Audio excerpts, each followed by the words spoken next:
En dis Shabbat Shalom hier van my kant af. En Shabbat Shalom van my kant af. En ouer gewoonte, dan skuif ons maar eers gou 'n paar goedjies weer reg, wanneer dit lyk asof die internet val en al sulke dingetjies doen, en dan, ja.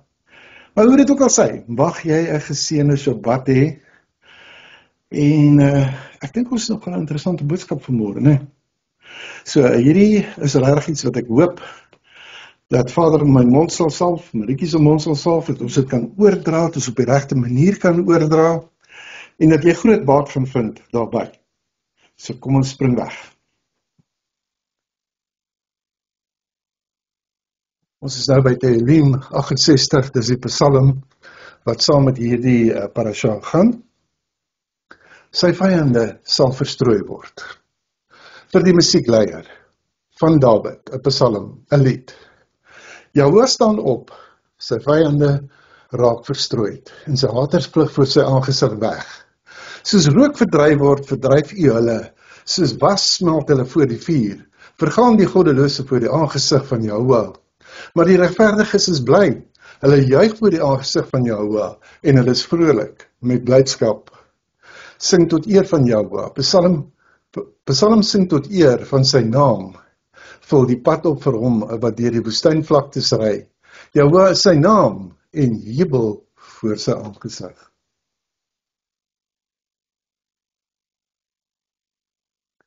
Ja, die parasha se naam is Beha Alotega. Party mense sê net Beha Alotga, maar dit beteken wanneer jy opgaan.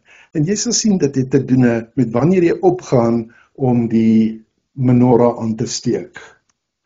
Want dis waarmee hy begin. Dis waarmee hy dan nou begin. Kom ons kyk, wat is ons leesgedeelte? Ja, uit die Torah uit is dit Bamidbar 8, of dan nou Numeri 8 vers 1 tot hoofstuk 12 vers 15. Die Haftarah is Zekaria of Sagaria 2 vers 14 tot 4 vers 7. En dan die Brit Hadashah of die hernieude verbond is Matteus 14 vers 14 tot 21, Johanan of Johannes 19 vers 31 tot 37, Ibrim of Hebreërs 3 vers 1 tot 6, en dan weet ek het dit nie ingesit nie, maar ek dink amper daar was nog 'n gedeelte van Openbaring Razon 1 vers 11, ek dink tot 17 as ek reg onthou. Goed. Nou hierdie is nou parasha Beha Alotega. En wat is ons sentrale tema hierso? Die aansteek van die kandelaar as 'n simbool van goddelike teenwoordigheid. En natuurlik het ons ook hierso die toewyding van die Lewiete as 'n plaasvervanger vir die eersgeboortenes, sodat hulle in die heiligdom vir die tabernakel dan kan dien. Die woord wat opkom is eksegese, met ander woorde ons moet gaan lees wat staan in die skrif en haal wat uit die skrif uit is, en ons moet nie eisegese toepas nie, ons moet nie goed inlees nie. En dit gaan ons doen, dit sal jy kyk as jy na die visuele of die rituele konteks gaan kyk. Nou verder sal jy ook sien dat hy sê daar, wanneer jy die lampe aansteek, sal die 7 lampe aan die voorkant, onthou net, dit wys na die tafel met toonbrode. Ek en jy weet dat die toonbrode verwys na, jy moet die woord eet, en die roog wat deur die menorah verteenwoordig word, dit verlig daardie woord. So, jy moet onder die leiding van die roog, moet jy woord eet. Moet jy maar nou optel, elke dag, elke oomblik eintlik. So weer eens, soos jy gesê het, die menorah was van 'n enkele stuk goud gehamer, volgens daardie tafniet, daardie visioen wat aan Moshe gegee is. En die betekenis daarvan in kort is dit eenvoudig, dit verteenwoordig die geestelike verligting wat voortspruit uit die goddelike teenwoordigheid. Die oriëntasie van die lampe simboliseer dat die wysheid en die lig na die afgesonderde plek toe gerig moet word. Met ander woorde, jy moet altyd waaksaam wees om op die leiding van die Ruach te werk, soos wat hy die woord vir jou vorentoe verlig. En dan sal julle sien, vanoggend het ek 'n stuk gepost oor hierdie. Ons gaan nie verder in die lering daaroor ingaan nie, maar dit was baie interessant om te sien dat dit eintlik met Openbaring, en dis hoekom ek gesê het daar, ek het vergeet om Openbaring in te sit in hierdie lees van die Torah gedeelte, maar hoe dit verbind word met die 2 menorahs en die 2 takke, 2 bome, wat dan daar genoem word. So gaan lees asseblief op die Telegram groep, die stuk wat daar gepost is, en julle gaan baie groter openbaring kry. Ek sal baie baat vind daarby. En dit is ongelukkig nie die hooffokus van waaroor ons vandag praat nie, maar ons wil jou aanmoedig, moenie terughou nie, sê vanmiddag lekker. Maar dit is nie verniet. Ja, dis nie verniet dat dit begin met die menorah nie. Ja, heeltemal. Want dis die eerste ding wat ek vir jou gesê het toe ons hierna gekyk het is, hoorie, maar kyk, dit begin met die menorah, hier's meer agter dit. Baie meer agter dit, né? Hoekom 'n paar verse oor die menorah en dan ewe skielik gaan dit oor na die Lewiete toe? Dan gaan hy oor na die Lewiete toe, dan gaan hy oor na trompette toe, dan verstaan jy? So, watter is die gedeelte waaroor ons dan eintlik moet praat? So, ons bou hierdie videoetjie soos wat die priester, soos wat die hoofpriester dan eintlik die menorah aansteek, dat jy dit kan sien, want weet jy wat, 'n visuele beeld doen nou maar net iets anders vir jou. Goed, so wat sê al hierdie goed vir jou wanneer jy die menorah aansteek en dit verlig eintlik dan die woord vir jou, dan sê Mishlei 3 vir jou die volgende. Vertrou op Jahweh met jou hele hart en steun nie op jou eie insig nie. Ken hom in al jou weë, dan sal hy jou baie gelyk maak. Wees nie wys in jou eie oë nie, vrees Jahweh. Nou hier kan jy sien en ek wil weer die klem daarop lê. Jy kry die kennis sodat jy insig kan kry. Want hoe gaan jy die insig kry? Want jy het gehoor en gedoen. En omdat jy gehoor en gedoen het, het jy die wysheid bekom. So as daar een ding is, ek weet Jakobus praat ook daarvan, is daar iemand van julle wat wysheid kortkom, laat hom dit van Elohim vra. Met ander woorde, kry by hom die kennis, van daai kennis gaan pas dit toe, sodat jy die insig kan kry, want hy gee vir jou die wysheid. En die insig is basies connect the dots. Heeltemal so. So jy sal sien, oral kom alles weer by mekaar. So ons gaan 'n bietjie kyk na Bemidbar 8 vers 5 tot 14. Hierdie gaan absoluut oor die afsondering of die afskeiding en die reiniging van die Leviim. As ek praat van die Leviim, dan moet jy net weet, ons praat van die Lewiete. En ek kan al klaar hoor, jy sê daar aan die ander kant, wat? Gaan ons alweer kyk na die Lewiete? Maar hier is 'n bepaalde vraag wat ek myself al gevra het. Né? Kom ons lees net eers die Torah gedeelte hiervan. En Jahweh het met Moshe gepraat en gesê, neem die Lewiete onder die kinders van Israel uit en reinig hulle. En so moet jy met hulle doen om hulle te reinig. Sprinkel op hulle water van ontsondiging. En hulle moet 'n skeermes oor hulle hele liggaam laat gaan en hulle klere was en hulle self reinig. Daarna moet hulle 'n jong bul neem en die voedseloffer wat daarby behoort, fyn meel met olie gemeng. En 'n ander jong bul moet jy as sondoffer neem. En jy moet die Lewiete voor die tent van byeenkoms laat naderkom en die hele vergadering van die kinders van Israel versamel. Gee aandag aan hierdie. Dan moet jy die Lewiete voor die aangesig van Jahweh laat naderkom en die kinders van Israel moet hulle hande op die Lewiete lê. Die kinders van Israel moet hulle hande op die Lewiete lê. En Aaron moet die Lewiete as beweegoffer beweeg voor die aangesig van Jahweh namens die kinders van Israel, sodat hulle daar kan wees om die dienswerk van Jahweh te verrig. En die leviete moet hulle hande op die kop van die bulle lê, en berei jy een as sondoffer en een as brandoffer vir Jahoua, om vir die leviete versoening te doen. Dan moet jy die leviete stel voor Aaron en sy seuns en hulle as beweegoffer aan Jahoua beweeg. En jy moet die leviete onder die kinders van Israel uit afsonder, dat die leviete myne kan wees. Nou hierdie is so 'n belangrike ding wat jy uitkom, dat die leviete myne kan wees. Kom ons kyk net wat wil Vader eintlik vir ons hier leer. Ek wil net hê jy moet verstaan, ons gaan vandag 'n bietjie verder gaan, as net klein notas wat ons daar kan hê. Ons gaan kyk na die situasie op hande, soos hoe hulle waarskynlik in 'n yeshiva daarna sal kyk. 'n Yeshiva is 'n leerskool, is 'n skool, is 'n sinagoge. Daar's vrae wat gevra gaan word, daar's antwoorde wat gesoek gaan word, en waarskynlik gaan jy antwoorde kry en nog vra uit dit wat jy hoor en dit wat jy vra. Hierdie is natuurlik heeltemal in orde. Hoekom? Dis hoe Hebreëse denke werk. So ons het nou net gesien dat Vader sê dat die leviete is syne. Nou kom ons kyk net visueel na die proses.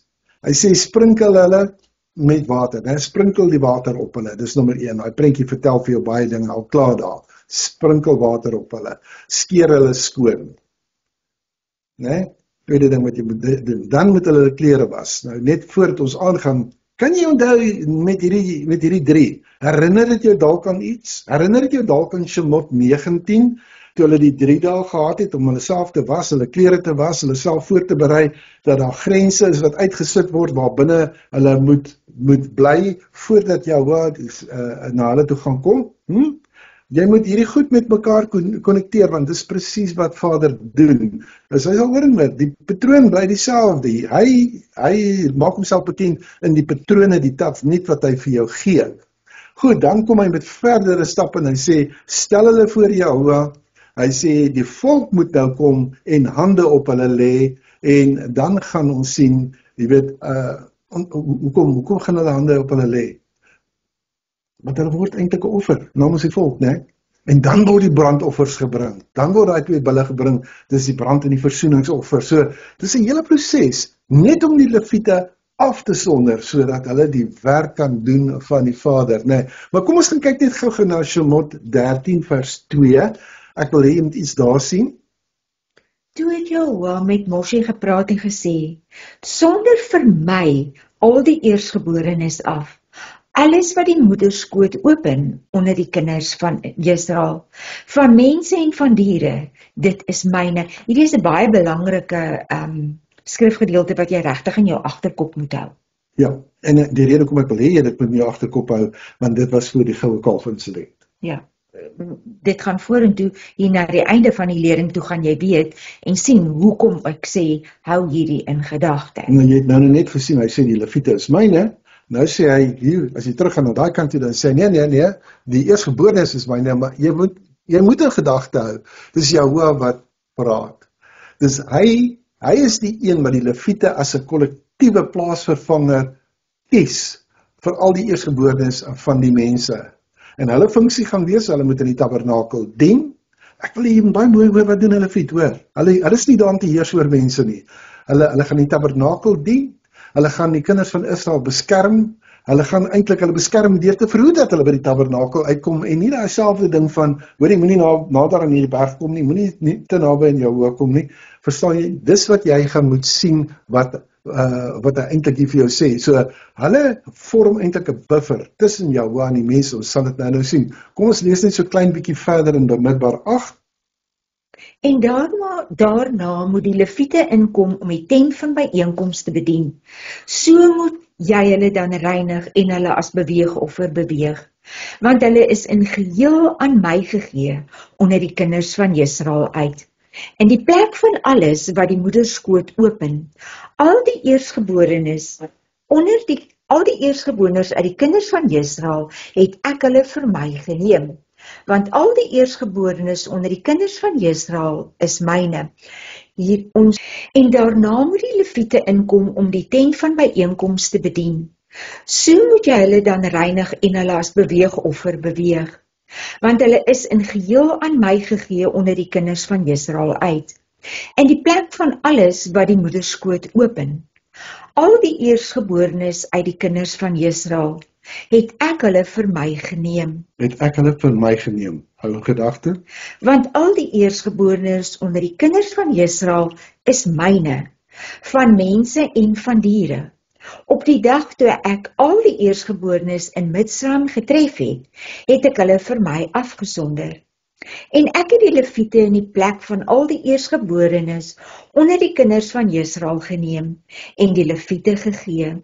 Hulle is gegee aan Aaron en sy seuns onder die kinders van Israel uit, om die dienswerk van die kinders van Israel in die tent van byeenkoms te verrig, en om vir die kinders van Israel versoening te doen, sodat daar geen plaag mag wees onder die kinders van Israel, as die kinders van Israel na die afgesonderde plek aankom nie.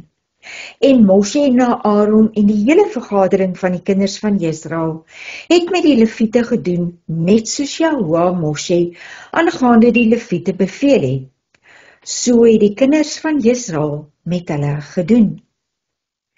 En die leviete het hulle self ontsondig en hulle klere gewas. En Aaron het hulle beweeg as beweegoffer voor die aangesig van Jahoua. En Aaron het versoening vir hulle gedoen om hulle te reinig.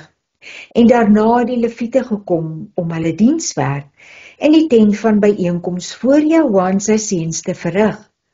Soos Jahoua Moshe aangaande die leviete beveel het. So het hulle met hulle gedoen. En Jahoua het met Moshe gepraat en gesê, dit is die saak wat die leviete betref. Van 25 jaar oud en die daarbo moet hy kom om sy plig te vervul by die dienswerk van die tent van byeenkoms. Maar van 50 jaar oud moet hy vry wees van diensplig en nie meer dien nie. Hy kan sy broers in die tent van byeenkoms behulpsaam wees om die diens waar te neem, maar dienswerk moet hy nie verrig nie. So moet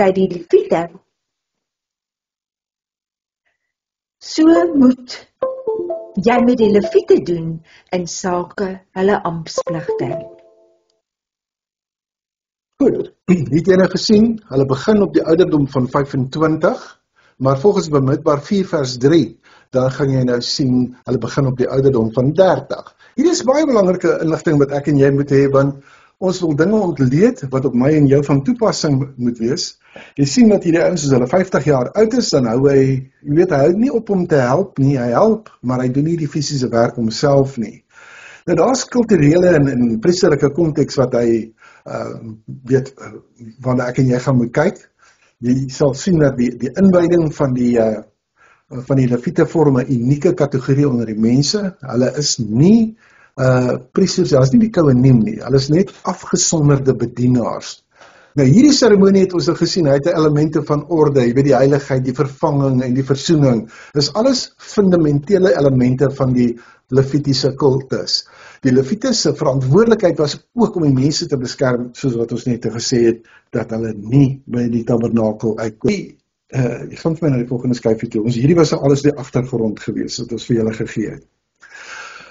So, die vraag wat ons gaan vra is daar sin daarin dat ek jou al hierdie dinge vertel van die leviete? Is daar regtig sin daarin? Want in hierdie weekse gedeelte, wat ons noem Beha Alotecha, dan sien ons hoe word hierdie leviete toegewy, maar wie doen dit vandag? Wie doen dit vandag nog op daai manier? So, ons weet hierdie stam is uniek afgesonder vir die diens in die Mishkan, maar wat ek en jy van moet kennis neem is, die taal van die teks daar is baie doelbewus en dis baie gewigtig. So ek en jy gaan moet vra wie van ons is in 2025 'n leviet. En maak hierdie inligting vir jou saak. Wel, wat sê Numeri 8 vers 14? Kom ons kyk net vinnig weer daarna. Ons het gesien in Bemidbar 8 staan daar, die leviete is myne. Die leviete is myne. Nou wat sê hy nou eintlik vir ons daarmee alles saam? Verstaan jy? Want dit gaan nou 'n bespreking verg. Dis 'n oomblik hierdie van nasionale onderskeiding, want hulle word uit hulle nasionale groep uitgehaal en hulle word afgesonder. Hulle gaan baie bepaalde diens gaan hulle doen, en ek wil net hê jy moet verstaan, hierdie taak is nie simbolies nie, dis funksioneel. Dis die hoofpunt seker waarby ek vandag wil uitkom, is die funksionaliteit. Hulle is funksioneel, hulle is prakties, hulle is afgesonderd, hulle dra die Mishkan, hulle beskerm sy omtrek, hulle help met die Kohanim, hulle verteenwoordig in die Avodah is die diens van Israel aan haar Elohim. So, die deurslaggewende vraag vir vandag is, in 'n tyd sonder 'n tempel, sonder 'n fisiese Mishkan, en sonder 'n amptelike erkende Sanhedrin, daar is 'n Sanhedrin, onthou julle ons het so ruk terug daaroor gepraat, maar wie is vandag die Levite, wie is vandag die Levihim? Jy gaan moet kyk na 3 aspekte, jy gaan moet kyk na hulle biologiese identiteit, jy gaan moet kyk tweedens na die verbondsrol, en dan gaan jy moet kyk na die geestelike funksie. En ons gaan nou begin om jy weet, elkeen van hierdie 3 vlakke uit mekaar uit, jy weet, soos hulle in Engels sê, we will unpack it, jou hele biologiese identiteit, die verbondsrol en die geestelike funksie, sodat jy sekere goed kan sien, want ek gaan nou vir jou sê, waaroor gaan hierdie goed? Want ek meen, ons wil kyk, weet, is dit nie die Yehudim wat vir ons kan vertel, jy weet, ons moet hierdie doen, ons moet die volgende doen. So kom ons kyk net heel eerste. Kan hulle biologies geïdentifiseer word? En dis waar die halaga inkom. Jy sien, want hulle gaan vir jou sê, 'n Lewiet wat gebore is uit die stam van Levi, ek meen, jy spoor hom baie maklik op, volgens sy vaderlike bloedlyn. Ek in Israel was nou onlangs en dit bekend word, maar ek is eintlik dan, ons doen hierdie bediening vanuit the way Derech HaYashar, toe is die vraag onmiddellik, maar wie is jou vader wat die Lewiet is, en wie is sy vader wat die Lewiet is, en wie, verstaan jy, kan jy sien hoe prakties, hoe lewendig raak hierdie, wat vader wil hê, want hy doen dit baie keer, hy vat jou in die situasie in, en dan gee vir jou agterna die verduideliking. Partykeer gee vir jou die verduideliking en dan verwag hy dat jy ooreenkomstig dit gaan optree, maar in hierdie geval weet ek, dit is een van daai gevalle van, hy het ons in aanraking gebring, die vraag is gevra, maar wie gee vir my, wat Christus die reg, om enigstens die Torah vir enigiemand te leer, het Vader daai opdrag vir 'n nie-Jood gegee? Want as ek dit doen, is ek besig om te sondig, as dit korrek is soos wat hulle sê, ek mag dit nie doen nie, ek doen dit nie volgens die Torah protokol nie, ek doen dit nie volgens die Talmud protokol nie, ek doen dit volgens geen protokol, hoegenaamd ook nie. So, die heel eerste vraag is, maar is jou pa, is hy dan van die stam van Levi? Hoe sal ek weet? Hoe sal ek weet? Die bloedlyn word weer deur die moeder vertel, bepaal, dit gaan sê of jy 'n Jood of 'n Israeliet volgens DNA is, maar die stamverband kom van die vader af. So jy moet jouself kan indink, hier kom ek, hier kom ek in Israel aan, 3 vrouens wat saam met my op my hakke volg, en hulle dink sekerlik, wel, julle is hier want julle wil convert, julle wil bekeer, julle wil tot inkeer kom. Nou, ons gaan maar die woord convert gebruik, ons gaan maar maak of dit 'n Afrikaanse woord is, Dis skokkend vir hulle, dat ek Torah-lering doen. Dis dan totaal ongehoord. Hulle kan dit nie klein kry nie, dis nie halagies korrek nie, soos ek gesê het, die proses is nie gevolg nie, wat nog te sê dat ons iewers deur 'n rabbi van die een of ander aard afgesonder is, of release is om hierdie leringe te doen, mense, dis ons realiteit.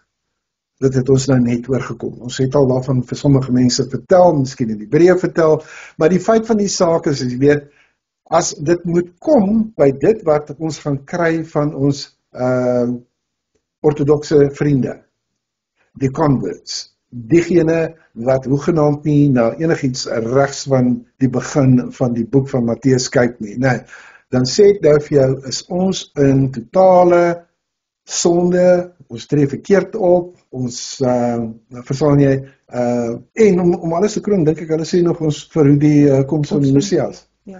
So, dan beteken dit ons wanneer ons by 'n parasha as hierdie uitkom, maar die Lewiete is myne, sê Jahwe.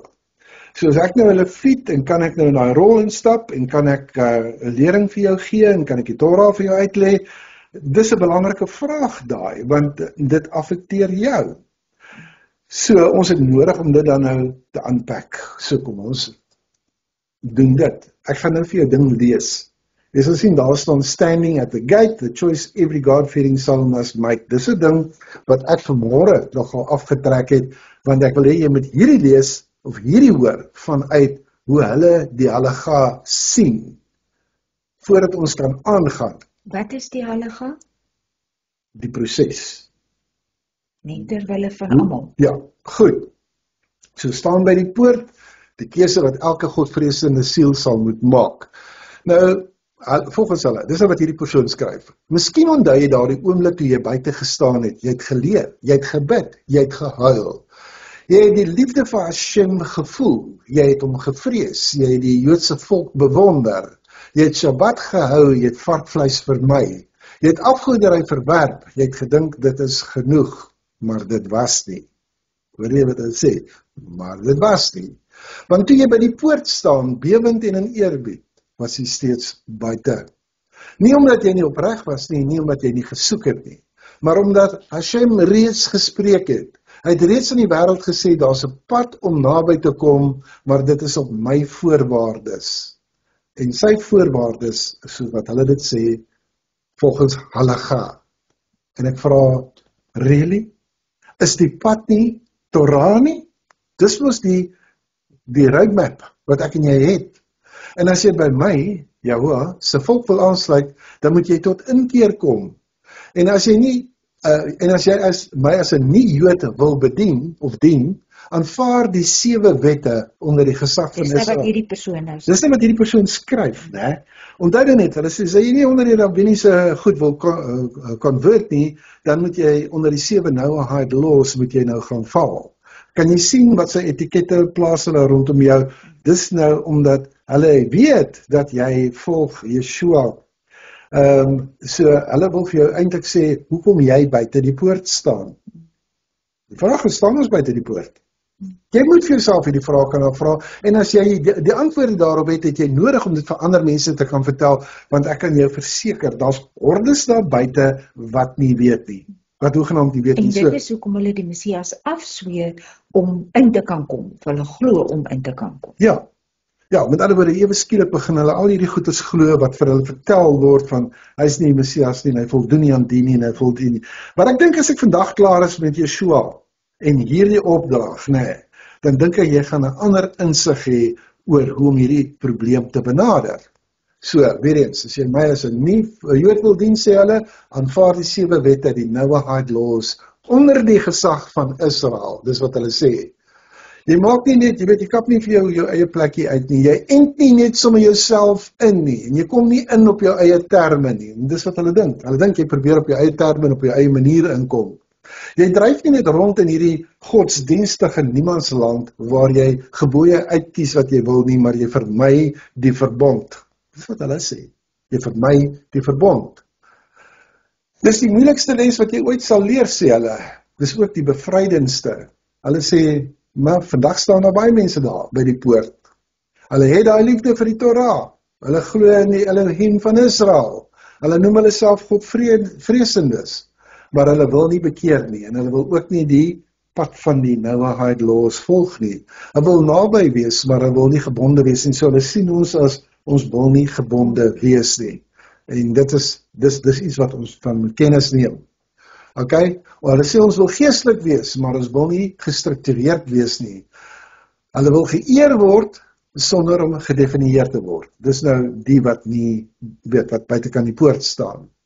So, die wat, hulle sê, hulle noem hierdie, dis nie Yirat Hashem nie. You don't have the awe of Elohim. Dis volgens hulle wat jy doen, is teologiese selfsug. Die waarheid is, Hashem het nie ons gevoelens nodig nie, hy vra ons gehoorsaamheid. En die Torah bied net 2 regverdige paaie uit. Dis via die Ger Tzedek, met ander woorde, jy convert, of die Ger Toshav, met ander woorde, jy volg die Noahide laws. Anders bly jy buite, maak nie saak hoe geestelik dit voel nie. En hier is die punt. As jy ontzag vir Hashem voel, dis baie mooi. Nou moet jy optree, kies die pad, tree in die verbond in, of tree in die Noahide geregtigheid in. Maar moenie ongedefinieerd bly nie.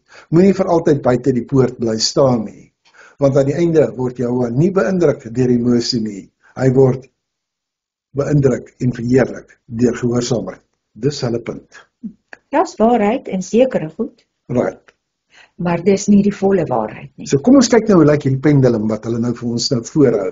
Want dis 'n ding wat ek en jy moet ontleed, want as ons nou besig om hierdie leviete nou net dood eenvoudig te sidestep met dit wat ons doen.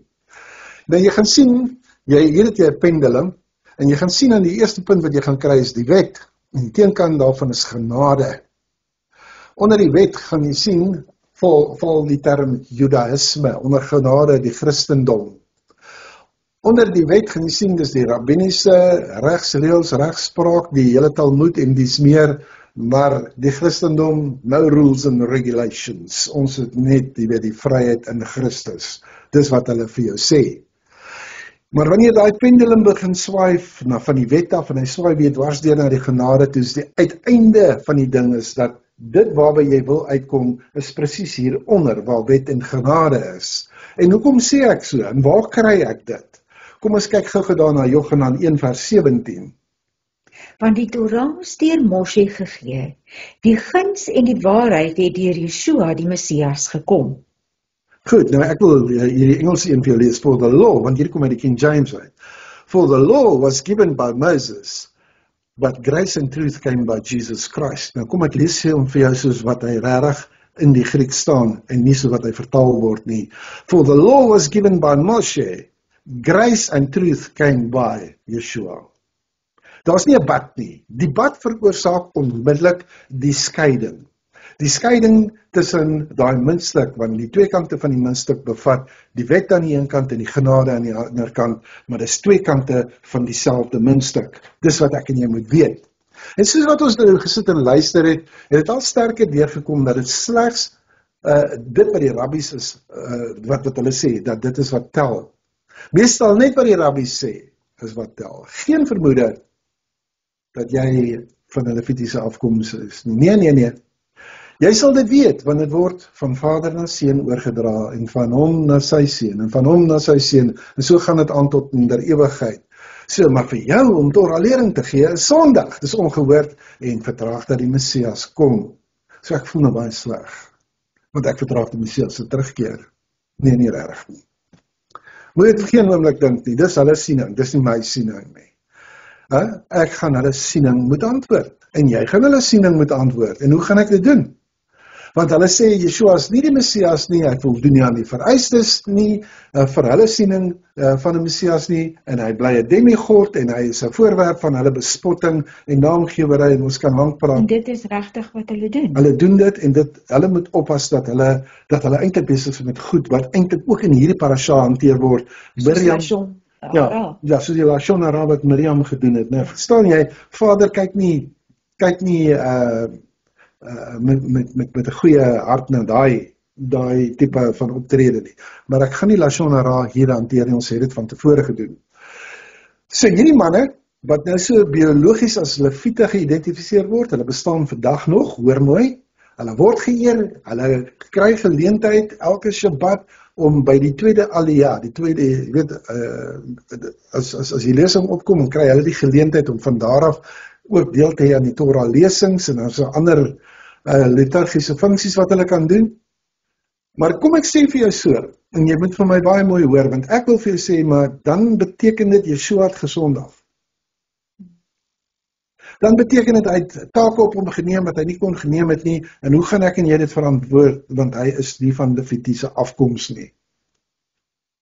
En dit is, ek meen, dis een van die dinge wat hulle dood eenvoudig net so wegstoot. Maar ek wil vir jou sê, in die antieke tye was die Levitiese bloedlyn alleen nie genoeg nie. Onthou, hy kan 'n Leviet wees, want as hy nie gereinig is nie, as hy nie gesalf is nie, as hy nie aangestel is nie, dan kan hy nie die diens doen nie. Nou, kyk weer na vers 14. Hulle sal myne wees, sê Jehovah. Self net dit herinner ons dat diegene wat ingebore is in die stam van Levi, moes deur hierdie proses van toewyding, moes hulle ondergang. En ek dink ons deny nie die feit dat daar toewyding moet wees nie. Glad. Dat daar voorbereiding moet wees nie. Dis nie wat ons bevraagteken. Dis nie wat ons bevraagteken nie. Wat ons bevraagteken is hulle siening oor wat ons doen en wat ons mag doen en nie mag doen nie, en dis meer. Maar onthou net, kom ons sê ek is nie 'n Lewiet nie, so waarom doen ek Torah lesings? Soos ek besig om Levitikus 19 te, jy weet, ek is besig om te sondig en hulle vertel hulle vir my ek sondig en ek doen nou net my niks daaromtrent nie. Wel, ek is besig om vir jou te wys, jou siening is verkeerd. Die realiteit van ballingskap, nou onthou net, daar is nie 'n tempel op hierdie huidige stadium nie. Daar's 'n realiteit van ballingskap, die diaspora soos wat hulle dit noem. Die feit van die saak is, die Hamikdash, die tempel is in verwoesting.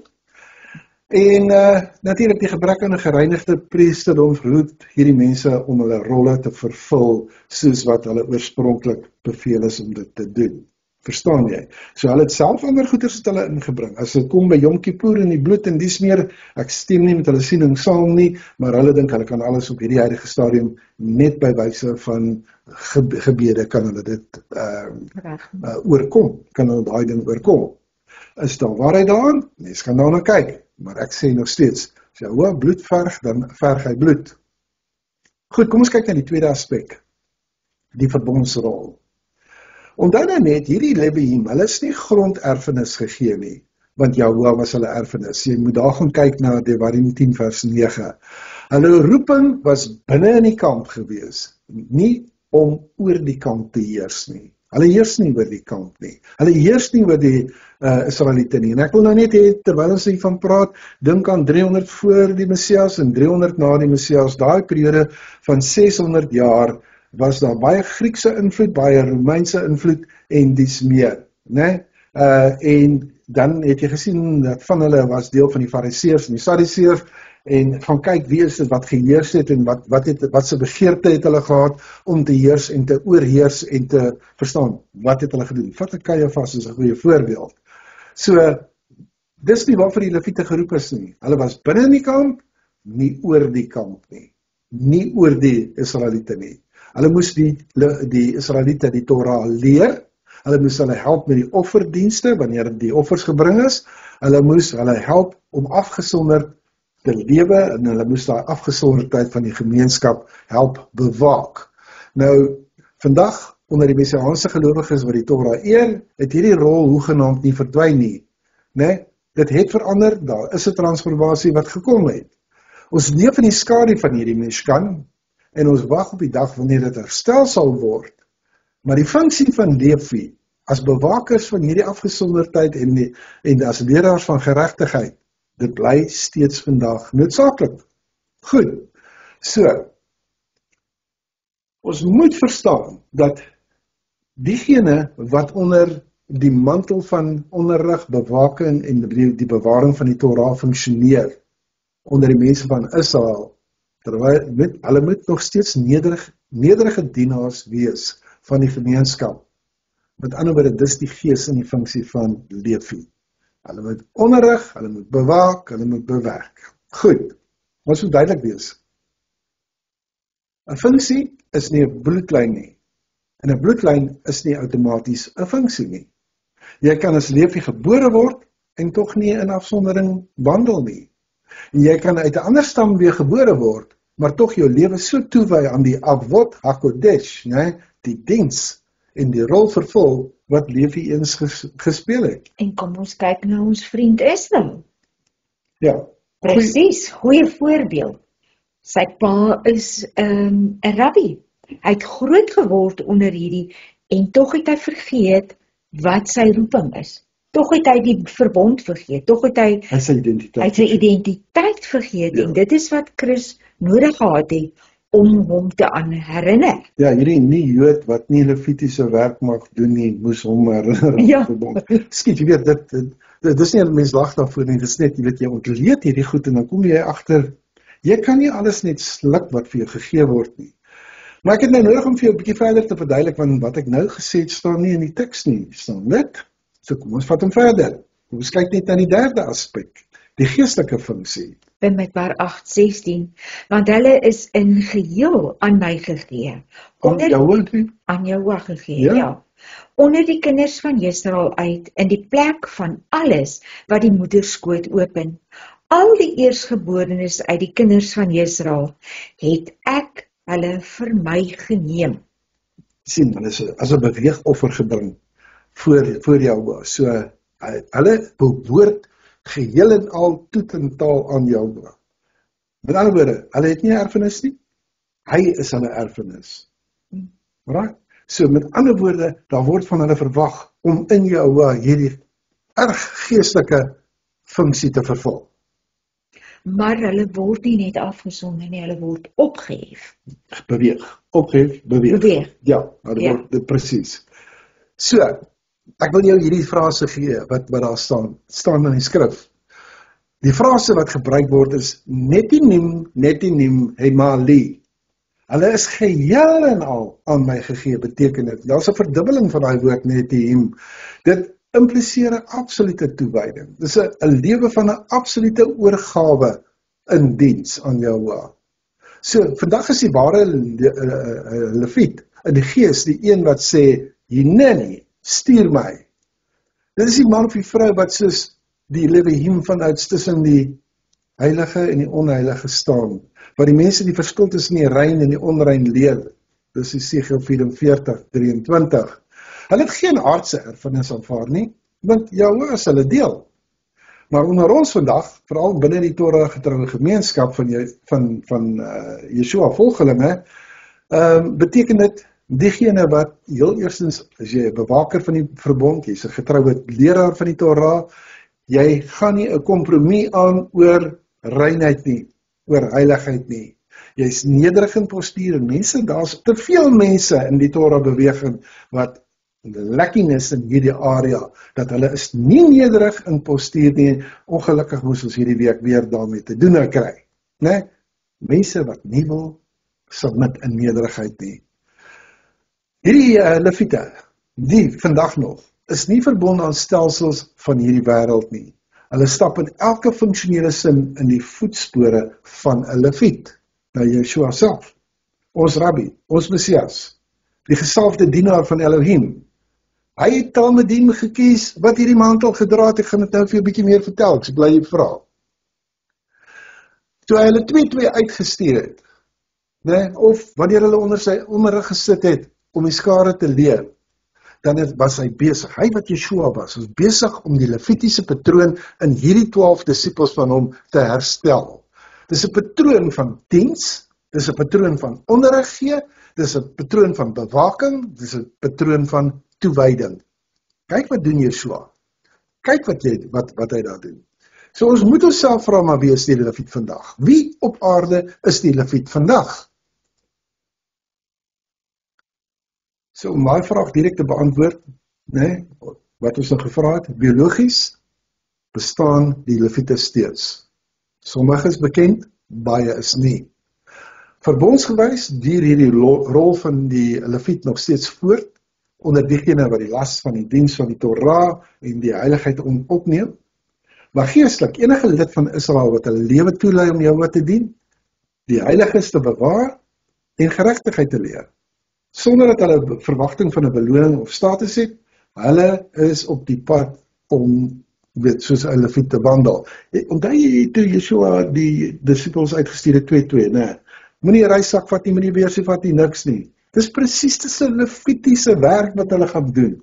Daar is oral op social media vraagtekens en bevraagteken, daar is nie meer, die leviete is uitgewis, dis nie korrek nie, is nie waar nie. Daar is in Israel en ons het hulle ontmoet.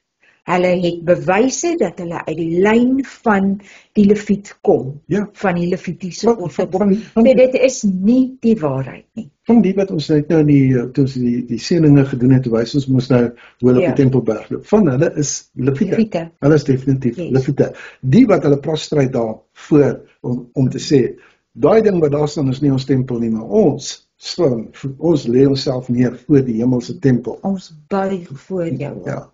So, weer eens, so daar is diegene wat het voortsit, maar geestelik, het ons al gesien, hulle doen hierdie sonder enige beloning of status, hulle bewandel die pad van 'n leviet, maar ek wil tog vir jou waarskuwing gee.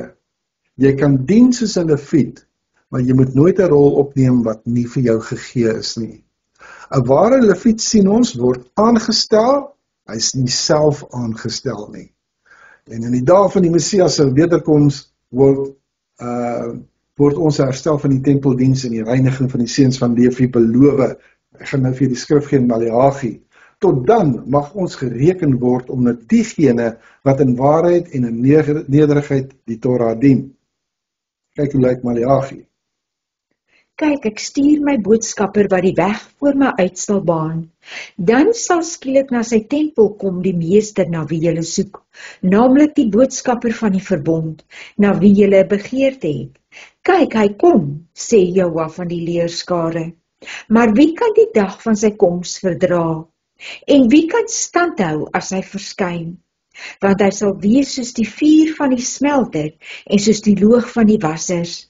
En hy sal sit, 'n smelter en reiniger van silwer. En hy sal die seuns van Levi reinig en hulle louter soos goud en soos silwer, sodat hulle aan Jehova in geregtigheid 'n offer sal bring. Van wie praat Maleagi daar in vers, naamlik die boodskap van die verbond? Van wie praat hy? Hy praat van Yeshua. En hy gaan toesien dat die seuns van Levi gereinig word en hy gaan hulle louter soos goud en silwer. Dis wat hy gaan doen. Jy sien so weer eens, kom ons kyk weer eens na hierdie pendulum. Nou, ons het na verskeie modelle daarvan eintlik gekyk, maar weer eens, wat is dit wat Judaïsme doen? Hulle werk alleenlik op die werke van die wet. En eintlik werk hulle op die verduideliking van die werke van die wet. Die Christendom aan die ander kant, alleenlik geloof, genade op genade. Hulle wil niks daarvan weet. Jy kan julle sien in watter groot dilemma bevind ons onsself. Interessant hoe ons hierdie prentjies soek, wat gaan vir ons 'n goeie voorbeeld gee van 'n pendulum, is die middelste ene word hy genoem the way. Want jy sien, wanneer daai pendulum dwars deur gaan, moet jy verstaan dat eers gaan geloof gevolg word, jy gaan in gehoorsaamheid aan Jehova wees en sy gebooie, en dan gaan jy by hierdie middelpunt kom, waar wet en genade altwee geldig is. So, ek gaan ons 'n klein bietjie verder vat. Het Yeshua 'n levitiese rol vervul in sy bediening? Ons moet baie duidelik wees. Hy is nie uit die stam van Levi gebore nie. Daar's mense wat probeer om hom in plekke in te sit. Hy is nie uit die stam van Levi uit nie. Sy afkoms, die sien ons uit die Beserot uit. Die Beserot is die boeke van Matteus en Lukas. Dit spoor ons terug na Jehuda, nie na Levi nie. So, hy is ons nou besig om te sondig dan eintlik. Dit diskwalifiseer hom van enige oererflike aanspraak op hierdie Levitiese priesterskap, soos vasgestel deur die Torah. Jy gaan sien, die vraag gaan nie oor geslagsregister nie. Die vraag gaan oor funksie. Die Lewiete is geroep om 'n funksie te vervul. Onthou jy wat ek net gesê het? Hulle is myne, sê Jehova. Maar ek onthou 'n dag, en eintlik 2 dalk, jy weet wat daar 'n stem uit die hemel uitgekom het wat gesê het, hierdie is my geliefde seun. En nou het ek vergeet, want ek sê ek moet die skrif insit, en nou weet ek ook nie, ek het vergeet waar dit staan. Ja, ons moet nie stry met die bloedlyne oor geslagsregisters. Ja, Paulus skryf daarvan in een van sy sendbriewe. Ja. Dit is nutteloos om te stry oor al hierdie goed. Hier gaan dit oor funksie. En weet jy wat? Yeshua mag uit die stam van Juda wees, want hy moet, want hy is die koning. Hy is die koning uit die stam van Juda uit. Maar wat gaan 'n koning doen? Dawid dink ek het maar ook heel wat hiervan gedoen. Hier gaan dit oor funksie. Kom ons ondersoek net so 'n bietjie Yeshua se bediening deur die funksionele lens van die Lewietse pligte, soos wat dit vir ons gegee is in die Torah. Ons het gesê, die Lewiet staan tussen Jahwe en die volk. Hy sê vir jou daar in vers 14, hoofstuk 8 vers 14, en jy moet die Lewiete onder die kinders van die Israel uitsonder. Die Lewiete moet inkom na die tent van byeenkoms om te bedien. Hy sê daar hier by vers 19, en die Lewiete is gegee aan Aaron se seuns onder die kinders van Israel om die dienswerk van Israel in die tent van byeenkoms te verrig en om vir die kinders van Israel versoening te doen. Dis die werk van die Lewiete. Gaan Yeshua versoening bring? Ja, hy gaan. Sodat daar geen plaag mag wees onder die kinders van Israel, as die kinders van Israel na die afgesonderde plek aankom nie. Jy kan ook sien, hierdie ouens is tussengangers. Hulle is tussengangers. Hulle staan tussen die volk en Jahwe. Hulle is tussengangers in hulle rol as leerders, bewakers en knegte van die Mishkan en die afgesonderdheid daarvan. Het Yeshua lering gegee? Ja, verseker het hy baie lering gegee. het hy die werk bewaak. Verseker Ja, het hy. Was hy knegt? Verseker. Seker was hy. Hoeveel keer word hy nie gesê, word daar nie van hom gepraat as die knegt van Elohim? Maar het hy nie kom sê, ek het vir julle die pad kom wys, hoe om my Vader se weë te loop nie. Nie presies. So, wat sien ons dan nou in Yeshua se bediening? Hy het Torah geleer, en hy dikwels die vals en lastige halagot het hy reggestel. Kom ek gee vir jou 'n voorbeeld. Né? Hy Dis groot woorde wat hy nou daar sê. Ja, want hy die halaga wat die Sadduseërs en die Fariseërs. Ons moet dit nou net Ja, in Afrikaans sê. Met ander woorde, die proses wat jy moet volg om die Torah uit te leef. Die goed wat bepaal is, die pad wat bepaal is, verstaan jy, dis deurgepraat deur die rabbies en hulle het gesê, so sal jy Shabbat hou. Of hierdie dinge moet tydens Shabbat gebeur en hierdie dinge moet nie tydens Shabbat gebeur nie. Party daarvan kan ek nou vir jou sê, dit was verstommend om te sien dat jy 2 sinagoges langs mekaar daar in die suidelike kant van Jerusalem, waar in die oorlogtyd was, en hulle is albei, hulle lyk soos igloos, die een is die Ashkenazi's en die ander een is die Sephardi's en hulle is langs mekaar en sorry, jy weet, jou halaga lyk nie soos my halaga nie, so ek gaan nou daar. Kan jy sien wat ek vir jou probeer sê? Ek maak dit nie af nie, die halaga is mooi. Maar wat dit gebruike is regtig mooi. Ja. Dis ryk en ons kan leer daar. Verskriklik. Maar dit is nie die alfa en die omega nie. Presies. Maar daar waar valsheid ingekom het, daar het Yeshua die regstellings gemaak. Verstaan jy? Dit is hoekom hy die Fariseërs het hy aangespreek as witgespleisterde grafte. En wat het hy eintlik gedoen? 'n Witgepleisterde grafsteen is mos tog 'n mooi ding. Hy het van hulle gesê, julle sit vol Griekse denke mense, hè? Maar binnekant is julle dood en daar's verwoesting. Dis wat julle is. In steede daarvan dat julle die volk, die werklike Torah en op die Levitiese manier leer, is julle besig met julle eie dinge. En dan kom julle, en as gevolg van hierdie takanot wat julle het, al hierdie reeltjies wat julle het, verhoed julle dat die mense in die Torah kan inbeweeg, met ander woorde in die koninkryk kan inbeweeg. So, dis hoe hy hulle valse leerstelling, so hy doen 'n Levitiese werk. Hy doen absoluut 'n Levitiese werk. So hy kom en hy gaan die heiligheid of die afgesonderdheid, hy sê daar vir jou in Matteus 5 vers something sê hy, wees perfek soos wat my Vader perfek is. Hy verwag daai perfektheid, daai afgesonderdheid, daai heiligheid. Hy verwag dit. Hy daag die onreinheid uit, né? Wat gaan hy doen? Hy kom by die melaatse en hy herstel die melaatse, want die melaatse het melaats geword vir 'n rede. Maar nadat hy hom genees het, dan hy daai deel van die Levitiese werk gedoen, maar dan stuur hy hom nog steeds na die Levite toe terug, sodat hulle die offer kan bring, want hy is van die stam van Juda, hy kan nie die offers bring nie, die Levite moet daar die werk doen. Kan jy sien hoekom hy daai gedeelte dan doen? Of kom ons kyk na die vrou wat met bloedvloeiing gesukkel het. Sy mag nie in die gemeenskap gekom het nie, hy herstel haar, hy spreek daai onreinheid wat in haar is, spreek hy aan, en dis wat ek en jy moet doen. So, wat het ons gedoen? Ons het gegaan en vormgodsdienst gaan maak van hoe om demone uit te dryf, hoe om genesings toe te pas en dies meer. Ek hoop ek gaan kan sê om daarby uit te kom. Goed, wat het hy verder gedoen? Hy wat Yeshua is, hy het in diensbaarheid gewerk. Status, meester, wanneer gaan jy kom as koning, dat ons net hierdie Romeine kan uitdryf? Nee, hy het nie gekom daarvoor nie. Hy het nie gekom vir status nie, hy het nie gekom vir rykdom nie, en hy het ook nie politieke ambisie gehad nie. Nie op hierdie stadium nie, nie op hierdie missie van hom, nie op hierdie sending nie. Nee, hy kom doen presies wat hy daar in Lukas 4 vers 18 en verder sê, toe hy gesê het, die roog van Elohim is op my, hy het my gesalf om, en dan luister hy die een na die ander, presies wat dit is wat hy kom doen het. Gesalf? Jy sien die Levite word gesalf? Sien? So, met ander woorde, gaan kyk na die salwing wat hy het. So op hierdie manier het Yeshua in die rol van Levi gefunksioneer. Hy het tussen die mense en die Mishkan van heiligheid het hy gestaan. Nie as 'n tempelpriester nie, maar is 'n getroue dienaar van Jahua afgesonder om kedusha, om die heiligheid en die mishpat, die geregtigheid te handhaaf. Hy was strenger op dit gewees, as wat enige fariseer kon wees, as wat enige sadiseer kon wees. Hy het hulle teruggeroep na die Torah, en die Torah nakoming, soos wat Vader dit bepaal het, en soos wat dit uitgeleef is deur die Vaders voor hulle, voordat hulle hierdie ding kon korrupt het. Goed, dis presies wat gebeur het. So, kom ons kyk net weer eens, wie het die rol gehad vir die rein en die onrein om dit te leer?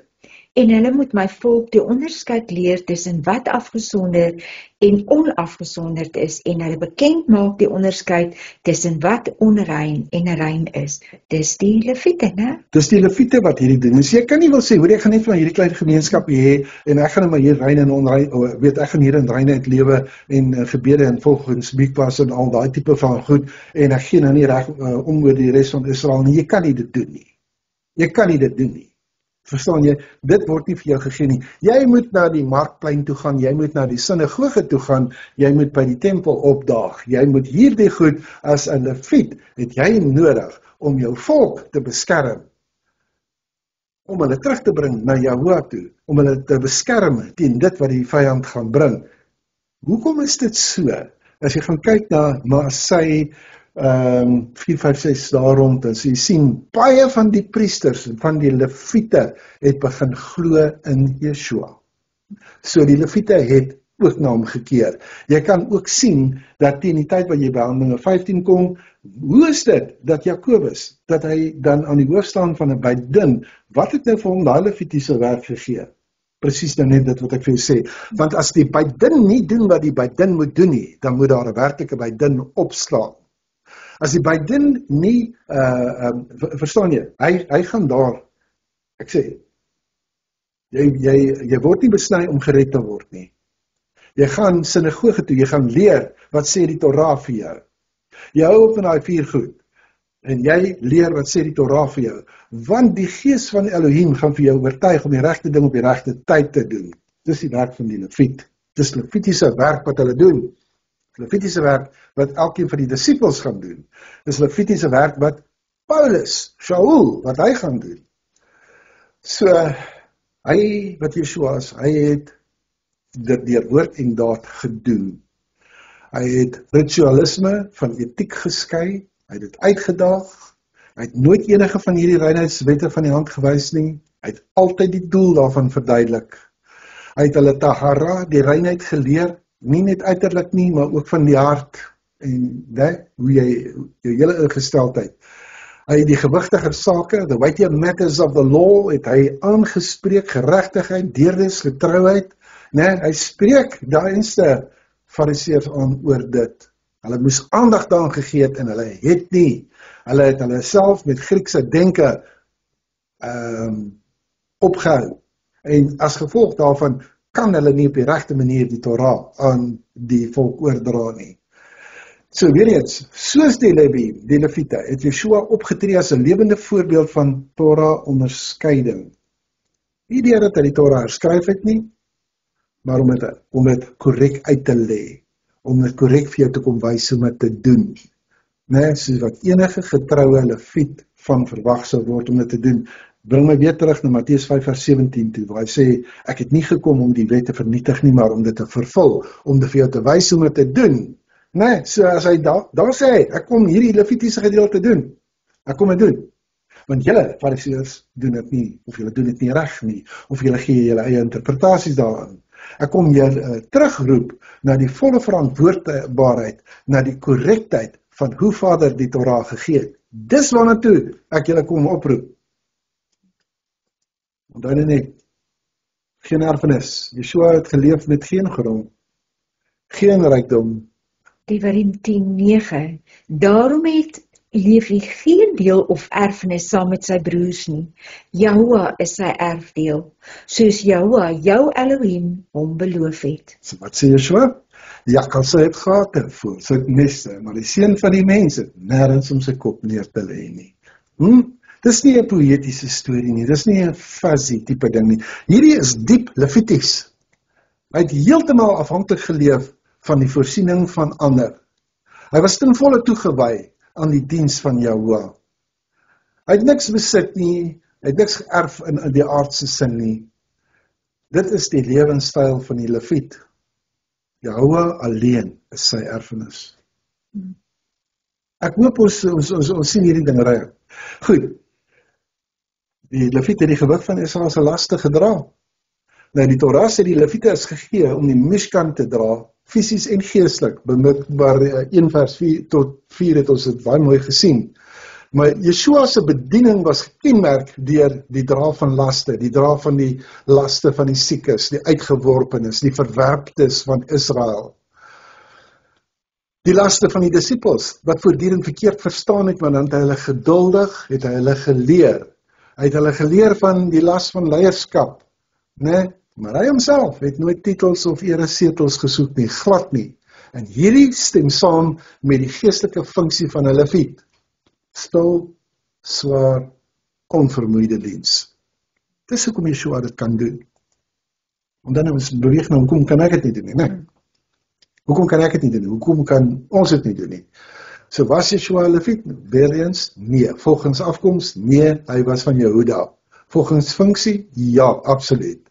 Hy het nie offers gebring nie, hy het mense geleer, hy het hulle gedien, hy het hulle laste gedra, hy het die afgesonderdheid bewaak, hy het gewandel soos iemand wat geen erfenis in hierdie wêreld gehad het nie, hy was geheel en al oorgegee aan die diens van die volk en die naam van Jahoua. Vader, ek het u naam aan hulle bekend gemaak, sê hy in Johannes 17. Hy het absoluut die Levitiese ideaal uitgeleef en nog meer. Hy het geïllustreer wat van elke Levihim bedoel was, wat hulle moes word, wat hulle moes doen. So, hy was nie 'n stamfunksionaris nie, hy was 'n lewende getuie van die Torah met 'n totale toewyding wat hy geleef het. Goed, so miskien net 'n laaste gedagte rondom hierdie aspek wat ek sê, so sy lewe was nie oor titels nie, dit het gegaan oor geloof, oor diens, oor gehoorsaamheid. In dit het hy volledig die funksie van die Lewiet, het hy nagekom. Nie as 'n priester nie, nie as 'n simbool nie, maar as 'n diensknegt van Jahoua, as 'n bewaarder, né, as iemand wat toesien dat die mense terugkeer na die volledige afgesonderdheid tot Jahoua.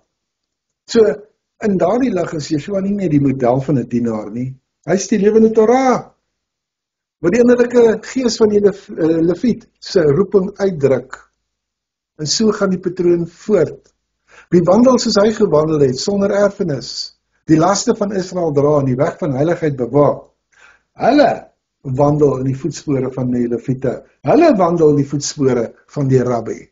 Met ander woorde, ek en jy, wat dood is, ek leef nie meer nie, né? Ek is met Moshiach gekruisig.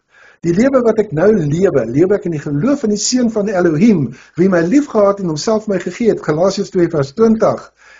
Jy leef die lewe van Yeshua nou. En Yeshua het die lewe gelewe waar jy kan sien, as die Lewiete nie die Levitiese werk doen nie, dan moet die wat nie Lewiete is nie, die Levitiese werk kom doen. Maak dit sin. So wie gaan vir my sê? So wie is ons rabbi? Yeshua. En dis die kwessie. Dis die ware rabbi wat hulle eintlik misken. Presies. Wat ons die reg gegee het, wat tussen ons en die Vader kom staan het, wat vir ons versoening kom bring het, en in wie se voetspore ons volg. En op grond daarvan kan ons doen wat ons doen. Ek sê weer vir jou, Yeshua was die funksie van Jahoua. Hy het gekom om die funksie, om die funksionaris te wees, die absolute, die presiese funksionaris te wees. Nie om te kom om, shine te vind nie. Hy het gekom om 'n funksie uit te voer. En as jy vir my net nog 10 minute gaan gee, wil ek gou vir jou verduidelik die verskil tussen vorm versus funksie. Want dit gaan vir jou Hebreëse perspektief op geloof gee. Jy gaan sien, daar's 'n begrip van 'n goddelike doel en menslike reaksie daarop. So hoor nou mooi wat ek nou vir jou gaan sê. Ek wil iets baie belangriks hier aanraak. Iets wat nie teologie raak nie, maar hoe ek en jy die wêreld sien. Die verskil tussen die vorm en die funksie. Hierdie konsep is so sentraal aan hoe ons geloof uitleef as Torah gehoorsame volgelinge van Yeshua. So kom ons begin net om die grondslag te lê. Ek wil hieroor praat, want ons het 'n geweldige gebrek aan onderskeiding in die liggaam van die Messias. Ons moet oor hierdie ding praat. Dis partykeer so oorweldigend, want jy sien hoe mense ingetrek word in valse doktrine, valse leringe en dinge wat baie, baie ver weg is van die woord van Yahweh, ons Elohim. As jy Joods is, dan doen jy, miskien moet ek so sê, as jy Joods is, as jy Hebreeus is, dan doen Yahweh dinge. As jy Grieks is, dan doen die eie ek die dinge. Kom ons gaan 'n goeie voorbeeld hiervan vat. As jy Joods is, en jy kyk nou, hoe het Petrus op die water geloop? Hoe dink jy? Klein gelowige. Onthou jy nou daai? Ja, hy het nie genoeg geloof gehad nie. Dis mos die prentjie wat vir jou voorgehou word. As jy Joods is?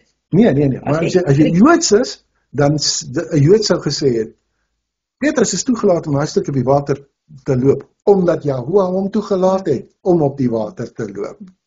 Nee? Maar as jy Grieksdenkend is, dan het Petrus genoeg geloof gehad om op die water te loop. Kan jy sien? In steede daarvan dat Yahweh jou bemagtig, dan bemagtig jou geloof, jou om op die water te loop. Kom ons vat dit so 'n bietjie verder. Want hierdie is twee fundamentele wyses van dink. Jy die Griekse denke, dit is vorm gefokus, jy die Joodse denke, dis funksie gefokus. Die vorm gaan altyd vir jou wys na die uiterlike struktuur, die ritueel of die metode hoe ding gedoen word, maar die funksie, die doel of die gedrag of die aksie van iets, dis waarna gekyk word. So wanneer jy geroep word en afgesonder word as 'n leviet, dan word jy afgesonder tot die funksie. Jy word afgesonder tot die aksie om 'n ding te gaan doen. Jy moet so optree. As jy dink aan 'n vorm, hoe iets lyk, byvoorbeeld die seremonie, die gebou, die klere, die geloofsbelijdenis, maar teenoor dit moet jy gaan kyk nou, maar wat is die funksie dan nou? Hoekom bestaan dit nou? Wat doen dit? En ek meen, die Joodse gedagte, die Joodse denkraam, hulle fokus op funksie. Wat bereik dit dan nou eintlik? Dit is meer as net 'n intellektuele verskil, hoor. Dit verander hoe jy leef. So kom ons vat ons 'n bietjie verder hiervandaan. Griekse denke werk op selfstandige naamwoorde. Ek doen dinge. Joodse denke, werkwoorde, Yahweh doen dinge. Met ander woorde, wat ook al gebeur is, Yahweh is in dit. Maar laat ek jou nou net vroegtydig waarsku. As jy dink dat jy vir my die verhaal kan kom vertel van ons is nou maar net 'n blaartjie in God se stroompie, jy weet, en ons weet, jy gaan nie jou verantwoordelikheid ontkom nie. Vader plaas hom doelbewus buite dit. Hy laat jou toe om te dink, hy laat jou toe om te doen. Hy laat jou toe om te kies. Jy is nie 'n puppet nie. Jy is nie 'n marionet in sy hande, sodat jy hom kan blameer vir enige sonde wat in jou lewe begaan is en dinge wat daar kan verkeerd loop nie. Goed. So, die skrif en veral die Torah roep ons om in werkwoorde te dink. Wat is Yahweh besig om te doen? Ons moet dit doen. Wat vra hy van ons? Nie net wat lyk reg nie. Die vorm gaan altyd vir jou wys na die uiterlike voorkoms, die struktuur, die struktuur daarvan, die ritueel of die metode. Dis hoe iets lyk wat van belang is. In 'n godsdienstige konteks, dan kom die fokus, jy weet, dit lei op baie spesifieke leerstellings, tradisies, seremonies en fisiese reëlings. Die spreker stel voor dat 'n Griekse ingesteldheid geneig is om selfstandige naamwoorde te wees, maar die Hebreërs fokus op Yahweh doen die dinge, nie ek doen die dinge nie. Goed, so, ek wil vir jou 'n voorbeeld gee uit die alledaagse uit. Die volgende skyfie gaan vir ons sê, dat die voorbeeld, die eerste voorbeeld wat ek vir jou gaan voorhou, is die alledaagse beker. Byvoorbeeld, as ek nou hier vir jou 'n beker moet voorhou, hier is 'n beker, met 'n bietjie koffie in, wat al ijskoud geword het, dan gaan 'n mens kyk na die vorm daarvan. Dis wat hulle doen. Hy is mooi, hy is deurskynend, ek hou daarvan dat hy dit doen, hy het 'n mooi prentjie op daardie beker nou, né? So, So 'n klein bekertjie koffie, wat bedoel jy? Ja, die beker. Okay, Ek maar, moet julle lag ook. maar die Hebreërs, hy dink anderster. Die beker doen iets. Ek drink daaruit. As jy in Israel rondloop, dan gaan jy ook sien, hulle hanteer alles wat hulle doen, dit wat hulle bou, pype en drade en goed is wat oralste lê. Die ding is funksioneel. Waarom moet jy hom mooi maak? Verstaan jy? Dis reg waaroor dit gaan. So, die Griek sal vir jou sê, kyk, die beker is byvoorbeeld, hy's rooi, hy's lank, hy hou soveel vloeistof. Die Jood sal net vir jou sê, dis iets wat ek drink. Die funksie is al wat tel. Die uiterlike is ondergeskik aan die doel. Dit lyk eenvoudig, maar dit is diep. So, dis maar 'n eenvoudige beker wat vir ons voorgehou word. Dis 'n eenvoudige ding. Ons kyk net na die tweede voorbeeld, en hierdie is eintlik 'n belangrike een, ek hoop om 'n bietjie meer hier uit vir julle uit te haal. Jy kry die skrif, hy sê, lei 'n kind op in jou se weer, né? Ek sê, jammer, maar ek tog ons het hom hier opgehad. Maar baie mense gebruik hierdie vers, jy weet, om die kinders in 'n baie spesifieke dogma vas te hou. So byvoorbeeld, weet jy, as ek nou groot geword het in een van die 3 susterskerke, dan kan ek jou nou sê, teen die tyd dat ek 7 jaar oud is, kan ek vir jou die geloofsbelijdenis gee, ek kan vir jou die 10 gebooie kan ek vir jou opsê, ek kan die Onse Vader kan ek bid, ek kan die Halleluja sing, kan ek sing, al daai tipe van goed. Verstaan jy? Maar wat is dit? Dis 'n vorm godsdienst wat hulle met my, weet, dis wat in my gevorm is. So, in Joodse denke werk dit nie so nie. In Joodse denke vra dit, hoe help ek die kind om te ontdek waarvoor Jahwe hom gevorm het? En dan net, die kerk het vir gesê, jy moet nou, hierdie goed moet jy nou ken. Ek het vanmôre toe dink ek aan die voorbeeld, né, van hoe is ons nie as kinders geleer nie, nooit hoeveel kinders wat trou is te vra, wat beteken jou vlag van Suid-Afrika, en 35 jaar terug van nou, is daar net niks daarvan nie. Kan jy sien, dis 'n tipe van 'n vormding waarbinne jy ingeshape word. Maar dis nie hoe Joodse denke werk nie. Dit is, okay, so jy wil 'n robot-ingenieur word? So, hoe gaan ons jou help om daarby uit te kom? Verstaan jy? Dan word nie vir hom gesê nie, die kind word ontwikkel. So, wanneer jy die kind oplei in jou se weë, dan doen jy dit om vir hom te sê, kyk na die funksie my kind, kyk na die funksie, wat is die funksie? Jy hou aan om te vra wat is die funksie? In steede daarvan om hom net te, weet, 'n standaard vorm godsdienst, skoolonderrig, wat ook al te gee. Hy word geleer om te kyk na die funksie in hy lewe, alles wat hy sien is funksie. Nog 'n voorbeeld wat ons het, is die Pinksterbeweging wat ontstaan het hier in die vroeë 1900s. Nou, hier is die voorbeeld van die vrou wat byvoorbeeld begin het om in tale te bid. En onmiddellik, jy weet, sy is besig om daar te, wat ook al die tale is wat sy in gepraat het, en eintlik is sy besig om in daai tale van haar 3 dinge te doen. Sy is besig om werklik waar 'n funksie te verrig, waarin sy almal terugroep na Yeshua toe, wie hy is, wat hy doen, wat hy leer. Maar wat gebeur met daai beweging, onmiddellik ontstaande beweging, die beweging van die taalsprekendes. En ons word genoem die Pentekostals. Ons is die Pinksterbeweging en ons almal praat in tale. Ek meen, ek sal nooit my ondervinding daarvan vergeet nie. Ek wil nou weet hoe werk hierdie storie, word vorentoe geroep, dan word hierdie gebed gebid. Ek my mond oopmaak en ek moet sê ba ba ba ba ba, en nou 25 jaar later sê ek nog steeds daai ding, want dit is 'n vormding wat hulle probeer doen het in steede daarvan om ons in die funksie in te kry. Die funksie van die spreke in tale is altyd om vir jou te sê, wie is Yeshua? Wat doen hy? Wat het hy geleer en wat doen hy? Nee, daai 3 dinge. Dis presies waaroor die funksie gaan. So ons moet altyd wanneer jy kyk na die skrif, kyk na wat is die funksie daarvan. Waarom maak al hierdie goeie saak? Nee? Want jy gaan sien, as jy kom by die vorm, dan gaan die vorm altyd verdeeldheid bring. Nee? Hy gaan altyd, weet wat, ek hou nou nie van hierdie katholieke manier nie, so ek gaan nou die protestantse manier doen. Nee, ek hou nie van die protestantse manier nie, verstaan jy? Terwyl as almal dieselfde funksie najaag, is daar 'n groter kans op vereniging, dit gee groter sin aan wat gedoen moet word, en daarom kan ek nou vir jou sê, dat al is daar 70 sektes of 70, whatever jy dit, bene in Judaïsme, hulle almal het dieselfde Torah, hulle almal jaag dieselfde dinge na. Daar is klein verskilletjies oor hoe jy die ding moet uitvoer, maar hulle is verenig in die nakoming van die funksie daarvan. Maar dit is wat ons in hierdie week so duidelik besef het en wat so prakties in ons lewe uitgespeel het, soos wat Chris genoem het, wat ons hiermee te doen gekry het. En ons kom net agter dat daar is selfs in die Torah beweging, want dit was nou spesifiek hiervan betrekking, dat hulle sê en hulle wil seker goed van die Torah doen, maar hulle wil heers, hulle wil manipuleer, hulle wil eintlik baas speel. Dis eintlik 'n kult. Wanneer jy En hulle wil hulle niks weet van dit wat Joods is nie. Dit is te Joods daai. En ons wil niks van 'n Torah leesrooster weet nie.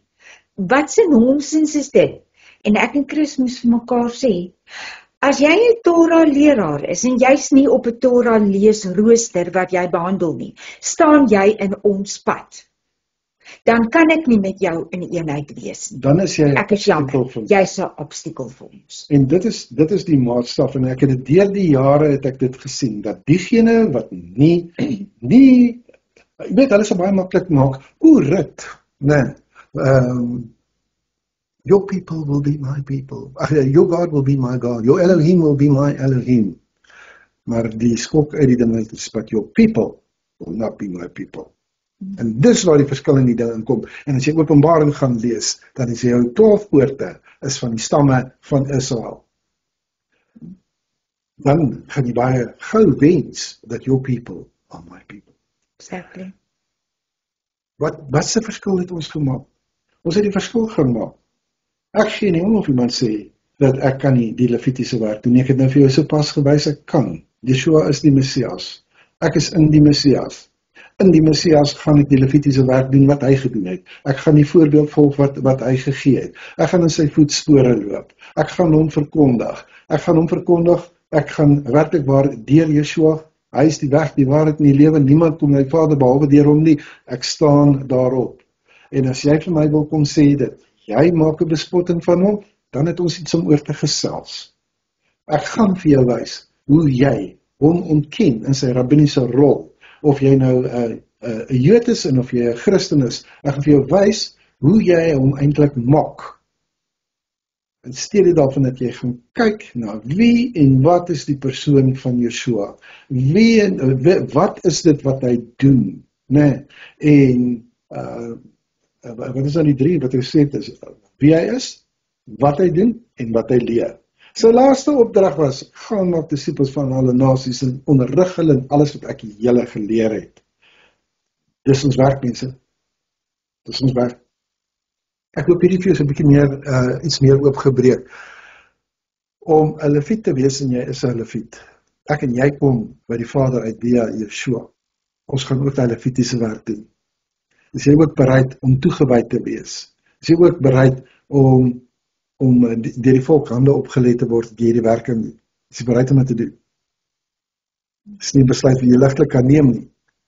Maar dis my gebed dat Vader elkeen van julle aktiveer om presies dit te doen.